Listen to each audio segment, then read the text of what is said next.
twongeye kubaha ikaze bakunzi ba Masenge TV, tubaha ikaze muri iki kiganiro cyacu nkuko musanzwe mutumenyereye, kandi nzi ko mudukunda muri benshi. Ndifuza rero ko muri aka kanya mbere yuko tugira ibindi bintu tuvuga ibyo ari byo byose, twabanza tugasenga, kuko burya gusenga ni byiza kandi bituma umuntu agirana ubusabane n'Imana. Turagushimye Mana kandi turaguhimbaje, tugushimiye urukundo rwawe n'imbabazi zawe, tugushimiye kugira neza kwawe, tugushimiye ko wabanye natwe, tugushimiye ko uri Imana nziza kandi Imana ikomeye. Turasabye ngo ntuzubane natwe Mana, utugirire neza muri iki kiganiro. Turasengera abantu bose bagiye gutega amatwi cyangwa se kureba iki kiganiro, kugira ngo ubafashe ubagirire neza. Abafite ibibazo bitandukanye, abafite ibibazo mu ngo zabo, abo byayobeye babuze uko babigenza, reka ubabere Imana kubera ko ushoboye byose. Bana natwe rero kandi utugirire neza, fasha umuntu wese uzumva cyangwa se ubona iki kiganiro kugira ngo kizamukomeze kandi kigire icyo kimumarira. Urakoze, turagushimiye, ngaho bana natwe muri byose mu izina rya Yesu, amen. Murakoze cyane, twongeye kubaha ikaze kuri iyi channel ya Masenge TV.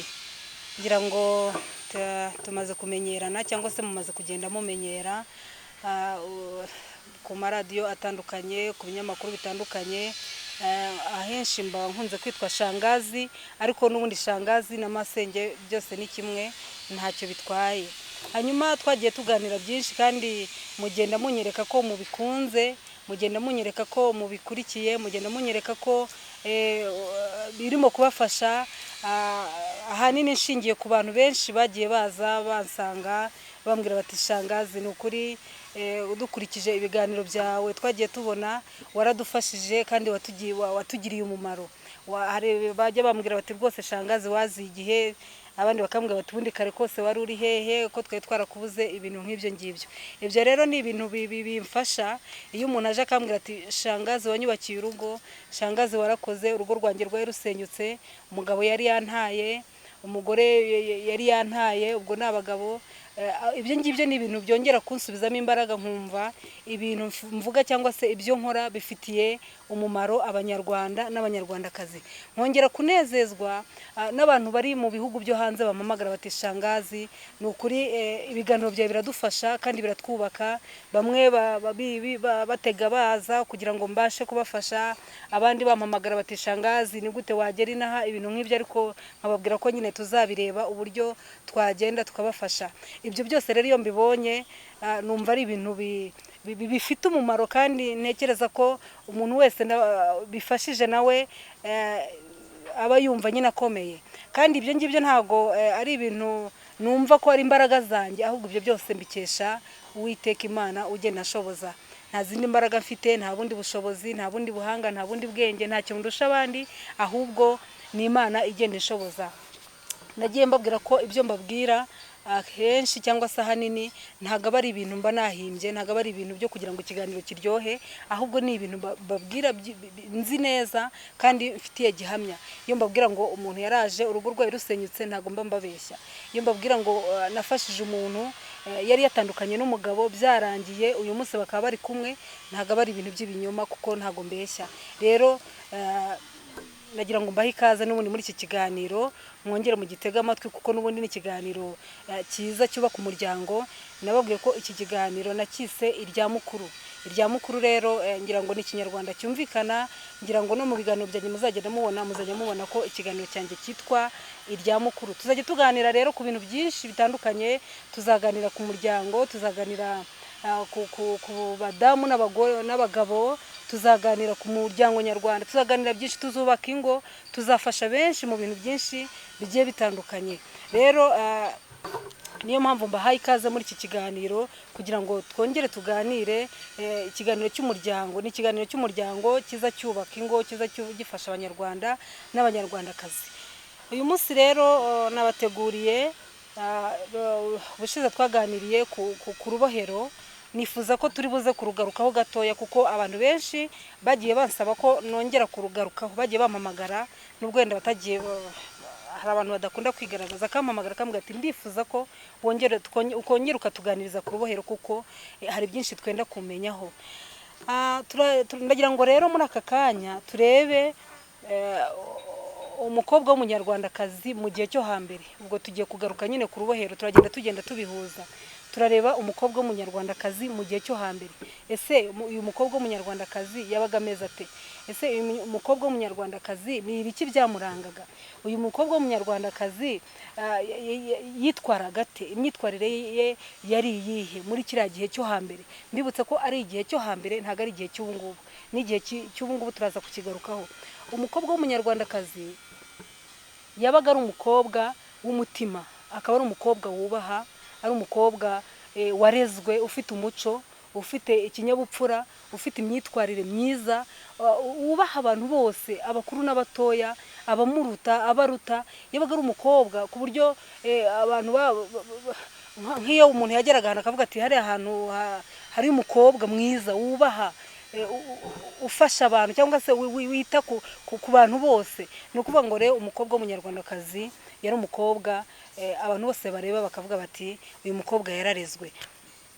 Uyu mukobwa w'umunyarwandakazi ntago hari ukuntu tujya tubisanisha n'ubu ngubu, ukabona ab'iki gihe uburyo bagenda ukabasanga umukobwa yaraye ahangaha, ejo yaraye ahangaha, ejo bundi yaraye ahangaha, agiye atabwiye ababyeyi. Ibyo ntabwo byabagaho ku mukobwa wa kera. Mu gihe cyo hambere yabaga ari umukobwa w'umuco, niba agiye kujya ahantu akabwira ababyeyi be ati ngiye ahangaha, agasaba uruhushya bakarumuha.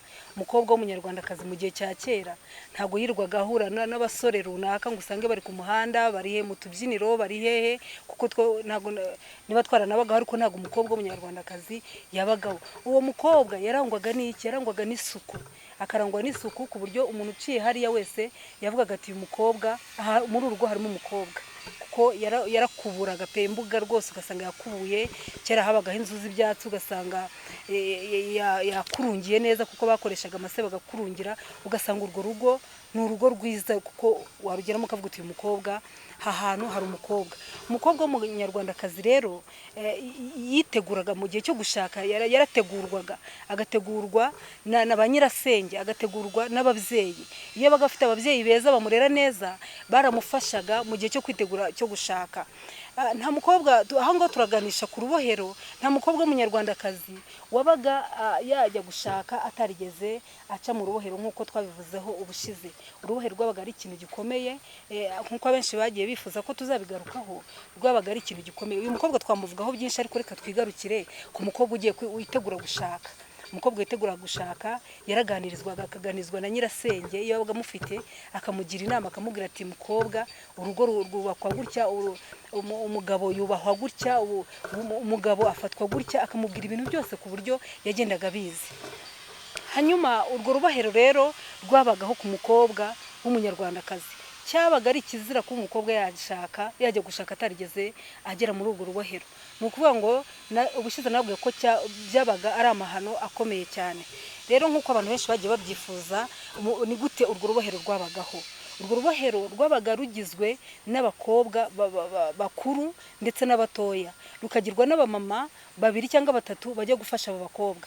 Bagendaga bitwaje iki? Bagendaga bitwaje ibyibo, bakagenda bitwaje ibirago, bakagenda bitwaje ibintu nyine by'ibikoresho bari bukore, kuko rwari urubohero nyine. Bagendaga bakaboha ibirago, bakaboha imisambi, bakaboha ibyibo, bakaboha ibintu bitandukanye bya kera nyine, kuko ibirago byarakenerwaga cyane. Hanyuma habaga nyine ari ahantu hateguwe runaka, bakabaza ngo amasaha yacu arageze tugiye kujya mu rubohero. Bakagenda rero bagakora urubohero, bakaboha iyo misambi, bakaboha ibirago, bakaboha ibyo bintu bitandukanye. Nyuma yo gusoza, bakimara gusoza kubaha ibyo birago, habagaho kubaganiriza. Abakobwa bakuru bagiye gushaka babaga barimo barababwiraga ati bakobwa, umugabo wawe uzamwubaha gutya, uzitwara gutya. Hanyuma hakaba no kubaganiriza muri rusange, noneho babigisha umuco wo guca imyeyo. Wari umuco ukomeye cyane mu gihe cya kera, wari umuco wo wubahwa n'abantu bose, wari umuco umwana w'umukobwa yabaga atarabikoze nababwiye ko bamusendaga, ngira ngo nawe babwiye.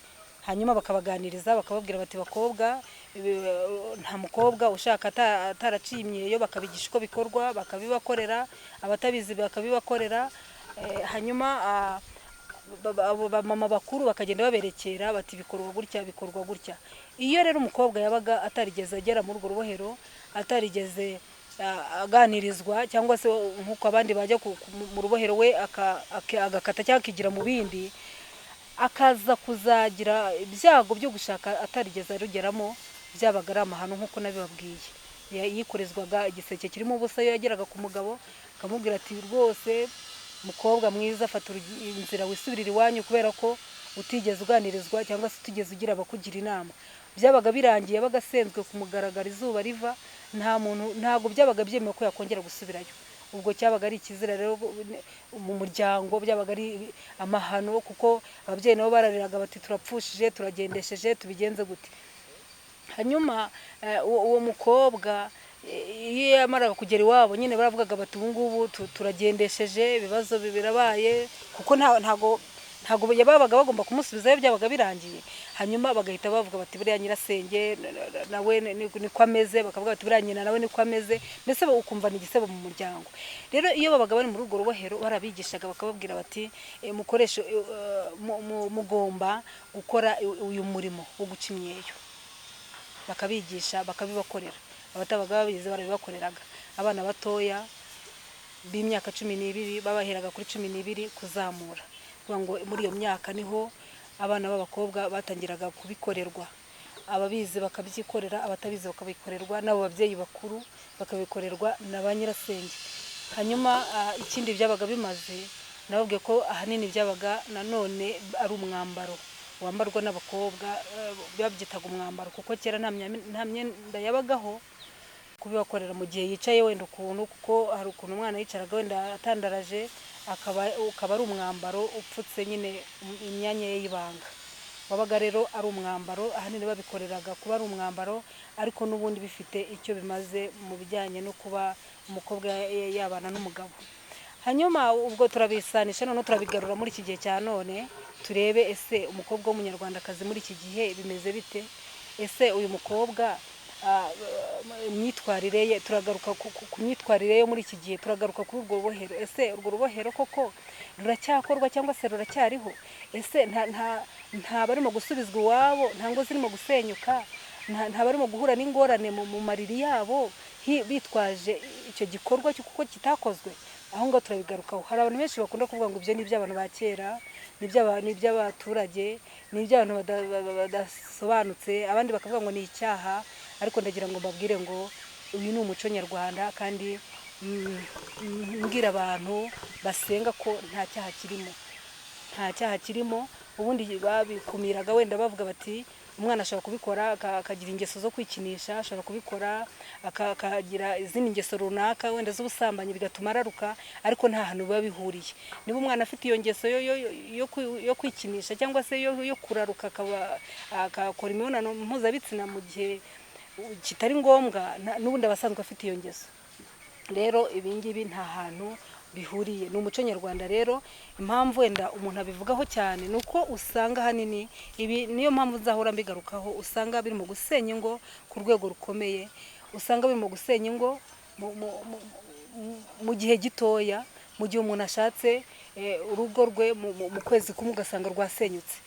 Rero tubona ko bifite imbaraga cyane mu gusenya ingo. Ngira ngo ubushize narabibabwiye, hari igihe umwana w'umukobwa avuga ati rwose ngiye ibyo bintu ntabyo nzakora ntaki, ariko nyamara yagera ugasanga arampamagara ati shangazi ni ukuri bya bintu pe birakomeye, narabipinze, numvaga kubikora nta kintu bivuze, nkumva ntacyo bimaze, ariko uyu munsi ndimo kubona ingaruka zabyo. Ndimo rero ndababwira abakobwa bakiri batoya, abakobwa bagiye gushaka, ngira ngo benshi ubushize nababwiye uburyo bampamagara mbwira ati ubu ngubu nari narabipinze ariko ingaruka ndimo ndazibona, nari narabisuzuguye ariko ndimo ndabona icyo bibimbyariye. Ndagira ngo mbabwire ngo nimushire impungenge, ibi ni ibintu bikorwa kandi nta kibazo kirimo, nta kibi kirimo. Kandi mbabwira ngo hari ukuntu umuntu abyumva gutya akirukanka akagenda akagura imiti ngo agiye gukoresha. Ndagira ngo mbabwire ngo iyi miti mukoresha mwifashisha, ndibuka rimwe ejo bundi hari umwana wampamagaye waje kundeba arambwira ati ngewe nagize ikibazo, njya ahantu umuntu arambwira ngo nimfate imiti nywe, ampa imiti ndayinywa, arambwira ati narayifashe ndayinywa, amubwira ko ngo ibyo bintu bizizana. Yarayifashe ngo arayinywa, ariko amubwira ati byangizeho ingaruka zikomeye. Naramaze kuyinywa ndibwa mu nda ku buryo bukomeye. Noneho nkabwe se naramubajije, we wumvaga mu by'ukuri iyo miti uzayinywa bikizana koko ibyo bintu wigeze ubyumva he? Akambwira ati njye ntabyo nari nzi. Umuntu yambwiye ko ariko bigenda nyine umuntu afata umuti akawunywa bikaza.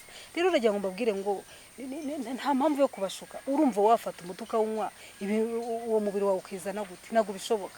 Undi arambwira ati barambwiye ngo nifate njye nesigeho ubundi bizizana. Ibyo ni ibintu bababeshya, kandi mu by'ukuri ngenda mbabwira ko mukwiriye guca akenge, mugaca akenge. Umuntu aragufata guhaye ibiti, murahuriye mu nzira guhaye ibiti, uragiye urakoresheje, ejo biguteye indwara, biguteye ingaruka, mukanya ukaburamo amagara uti ibintu byazambye bimeze nabi. Niyihe mpamvu? We banza ushishoze, kuko nawe uri umuntu uzi ubwenge, uri umuntu utekereza, uri umuntu ushobora gutekereza ukavuga uti ibi bintu ni gute umuntu ashobora kunywa umuti ubundi umubiri ukizana? Ibintu bishoboka bite?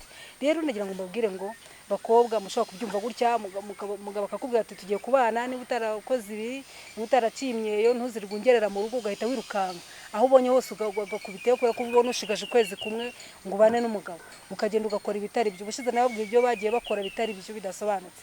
Ndagira ngo mbabwire ngo shangazi ndahari, nta kindi nababwiye ko mbafasha kandi bikagenda neza. Hanyuma tugira ngo tugaruke noneho turebe, hari abantu bibwira ngo abantu bamaze gukura umubiri warakomeye ntibiba bigikunze. Ndashaka kubabwira ngo birashoboka. Umuntu ufite imyaka 50 kugera kuri 50, 45, 30 gutyo, hari abantu bumva nyine ko baba barakuze byararangiye, abandi bakababwira ngo umuntu yagiye mu mihango biba byararangiye. Ibyo byose ni ukubabeshya, birakunda kandi bigashoboka. Rero shangazi ndahari kugira ngo mbafashe kandi mbagire inama ku bintu bigiye bitandukanye, mbafashe kubaka ingo zanyu. Bakobwa, nta mpamvu yo gusenya. Umaze ukwezi kumwe mubyeyi urara ku nkeke za buri munsi, bajya baza ababyeyi, abagore baza bakambwira ati ndara ku nkokora za buri munsi, abandi bakaza bakambwira ati ndara nkubitwa buri joro kubera iyi mpamvu, abandi bagacibwa inyuma kubera iyo mpamvu. Ndahari kugira ngo mbafashe, kandi abo maze gufasha ni benshi, abo maze kugira inama ni benshi, kandi bikagenda neza. Rero ndagira ngo nkomeze mbabwire ngo Masenge TV mukomeze muyirebe, kandi mukomeze gukurikirana ibiganiro byacu. Ni ibiganiro byubaka, ni ibiganiro bizajya bitugeza ku bintu byinshi kandi bitandukanye. Kandi nkomeza kubabwira ngo nta mpamvu yo kurara uririra mu buriri, nta mpamvu yo kurara utotezwa n'umugabo cyangwa gutuka buri munsi, nta mpamvu yo kumva ko wabuze uko ubigenza byarangiye, wumva nyine nta garuriro, ukumva nyine ibyawe byararangiye, ubuzima bwawe bwarangiriye aho ngaho. Ndahari kugira ngo mbafashe kandi njye mbagira inama. Ndagira ngo rero duse n'abasoreza aho ngaho, kuko n'ubundi tuzagenda tuganira byinshi bitandukanye, tuganire ku ngo zacu, tuganire ku rubyaro rwacu, tuganire ku muryango nyarwanda, tuganire kuri byinshi bigiye bitandukanye. Nkomeza kubaha ikaze rero kugira ngo mukomeze mukurikire ibiganiro byacu bya Masenge TV, kugira ngo bikomeze kugenda bibafasha kandi bibubaka. Reka dusoreze aha ngaha rero ikiganiro cyacu, kandi ndizera ko Imana yabafashije kucyumva. Murakoze cyane. Reka dusenge. Mana, turagushimiye kandi turaguhimbaje, tugushimiye kuri Imana nziza kandi Imana ikomeye.